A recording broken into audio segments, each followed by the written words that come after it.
O segundo capítulo do livro de Mirdade fala acerca do eu, sendo este a fonte e o centro de todas as coisas. Introdutoriamente, Mirdade diz: quando disserdes eu, acrescentai imediatamente em vossos corações: Deus seja o meu refúgio contra a malignidade do eu e meu guia para a bem-aventurança do eu. Pois nessa palavra, tão pequena embora, está encerrada a alma de todas as outras palavras.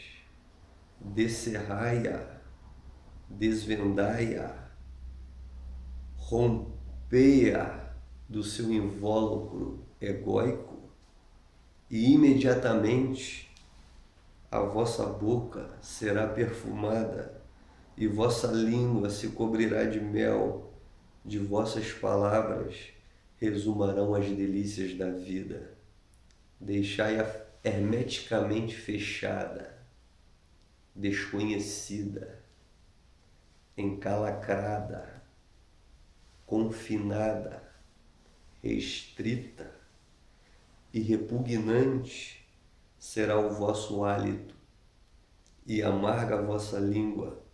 Cada uma de vossas palavras destilará o pus da morte. Mirdade continua. O eu, ó monges, é a palavra criadora, é a chave, é o The Secret para desvelar os mistérios ocultos. O eu possui a capacidade de remover os véus e desatar os seus. E a não ser que vos apodereis da força mágica, a menos que sejais donos do poder dos mestres, gemereis quando deverias cantar, estareis em guerra quando deverias estar em paz, estareis encerrado no cárcere das trevas quando deverias estar pairando numa atmosfera de luz. Pelo mero pronunciar eu, trazer à vida uma multidão de palavras, cada qual símbolo de uma coisa, cada coisa símbolo de um mundo, cada mundo parte de um universo. E esse universo é criação do vosso eu, o qual é ao mesmo tempo o Criador e a criatura. Se houver alguns duendes em vosso universo, podeis estar certos de que o vosso eu foi quem os criou. O mundo fantasístico e o realístico são subprodutos do eu. O eu, segundo Mirdade, nada mais é do que a vossa consciência de ser. Embora todos os eus emanem do eu superior, do eu primal, que é sem princípio de dias e sem fim de existência, cada eu possui a sua singularidade e a sua especificidade conforme o nível de consciência subjacente. Por exemplo, nas pedras, nas rochas, nos rios, nas montanhas, o eu é inconsciente. Nas gramíneas, nas bromélias, nas flores, nas árvores, o eu é pré-consciente.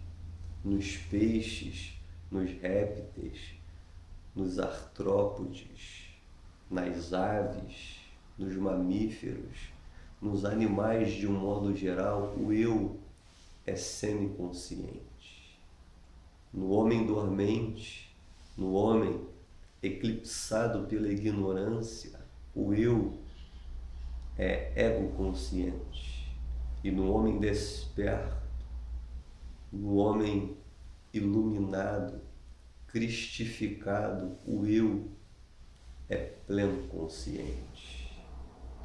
Interessante é que no homem que ainda não conheceu a si mesmo, o eu, sendo ego consciente, ele é uma ilha, mas no indivíduo pleno consciente, ele é um oceano. No homem ego consciente, o eu é independente. No homem pleno consciente, o eu é interdependente. Ele discerniu a sua unidade com todas as coisas. Interessante é que o mundo é reflexo daquilo que somos. O livro de Mirdade diz: conforme for a vossa consciência, assim será o vosso eu. Conforme for o vosso eu, assim será o vosso mundo. Se o teu eu é divino, todo mundo torna-se pervadido de divindade. Se teu eu é um enigma, o seu mundo torna-se indecifrável. Se teu eu é iluminado, o teu mundo é claro como o meio-dia. Se o teu eu é toldado, é sombreado, é obscurecido, o seu mundo torna-se entenebrecido. Se o teu eu é dividido, o seu mundo é fragmentado. Se o vosso eu for uno, o vosso mundo será uno, e vós tereis a paz eterna com todas as hostes celestiais e os habitantes da terra. Se o vosso eu for múltiplo, o vosso mundo será múltiplo, e estareis em perpétua guerra com vós mesmos e com todas as criaturas dos domínios imensuráveis de Deus. Interessante é que o eu, ele sempre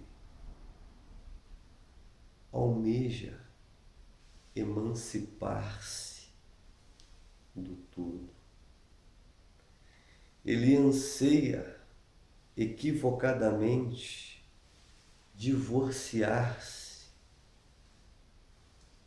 do não divorciável. É interessante que existem muitas histórias imiscuídas em nosso inconsciente coletivo que são arquetípicas e que revelam esta tentativa da emancipação do eu em relação ao eu superior.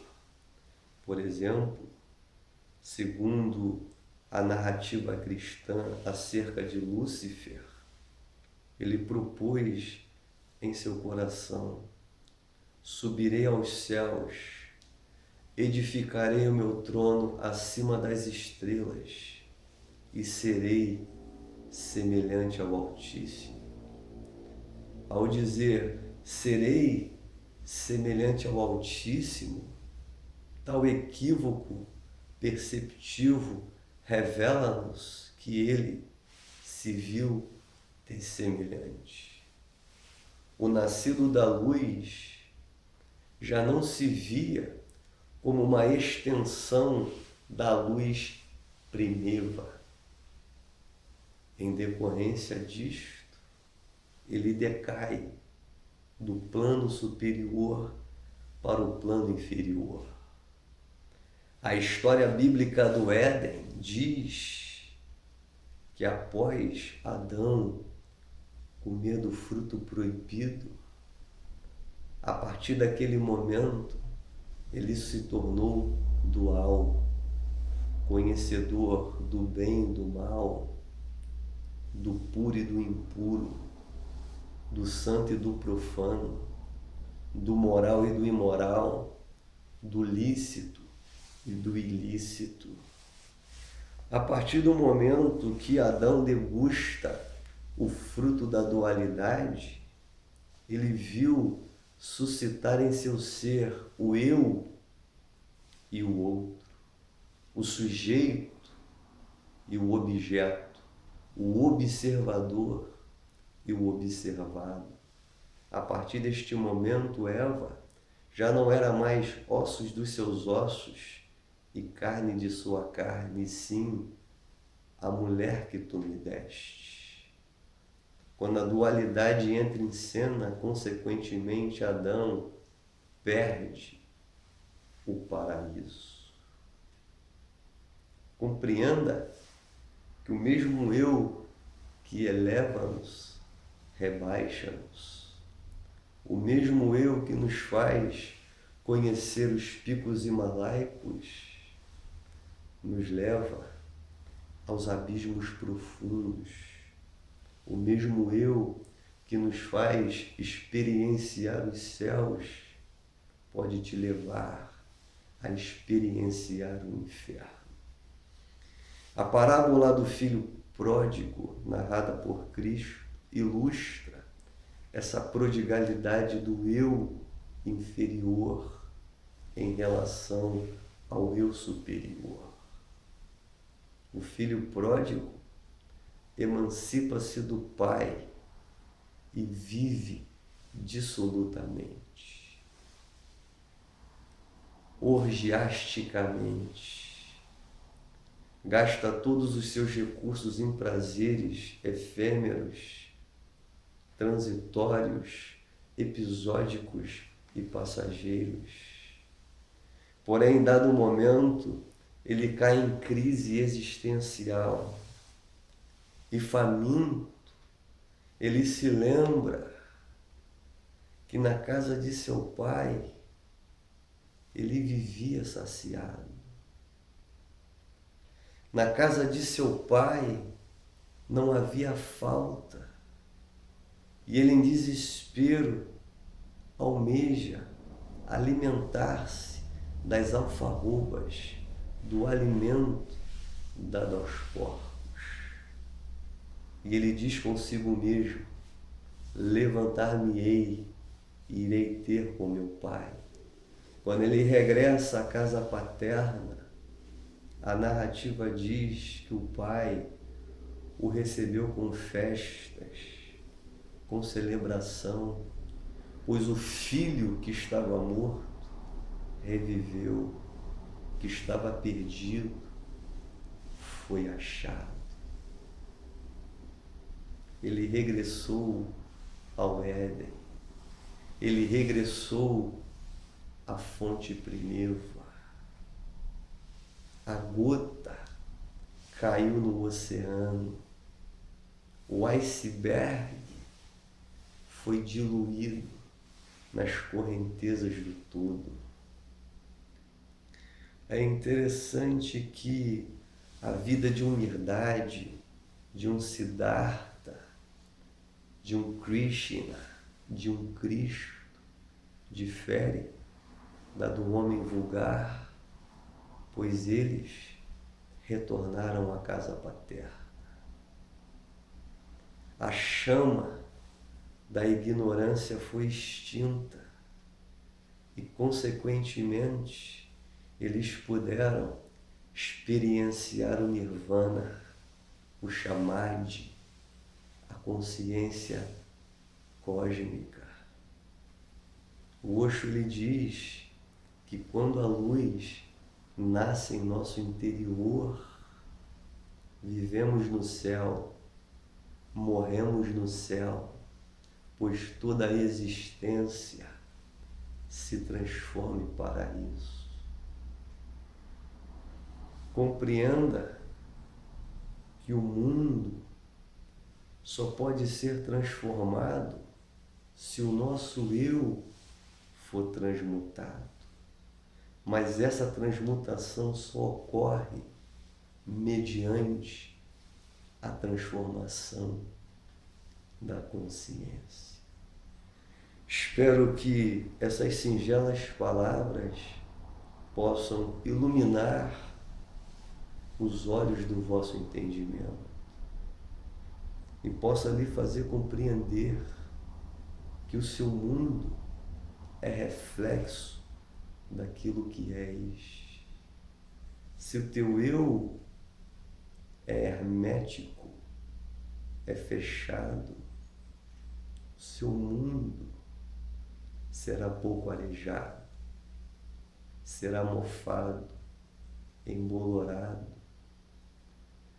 Mas se teu eu é um jardim florido, o teu mundo será almiscarado, terá uma fragrância celeste.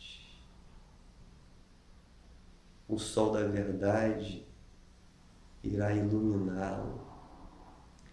Espero que as palavras de verdade encontrem solo fértil e estação favorável no ambiente de sua alma e que o Eterno continue a iluminar os recônditos mais profundos do nosso ser.